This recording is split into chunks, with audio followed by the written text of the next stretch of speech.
Today I'll be showing you how to search for projects inside Lumafusion. I love Mike's videos. Please subscribe to his channel for more tips, tricks, and tutorials.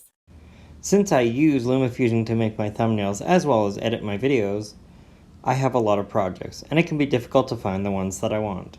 Start by tapping the magnifying glass I'm looking for my video on how to read Facebook notifications, so I'll start typing that in the search box. As I do, you'll see the project come up.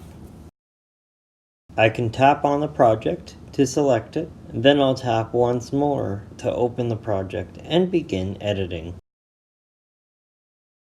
Now I can continue my work.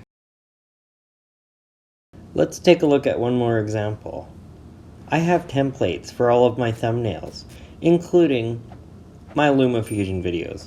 If I start typing Lumafusion into the search box, you'll see my Lumafusion thumbnail template.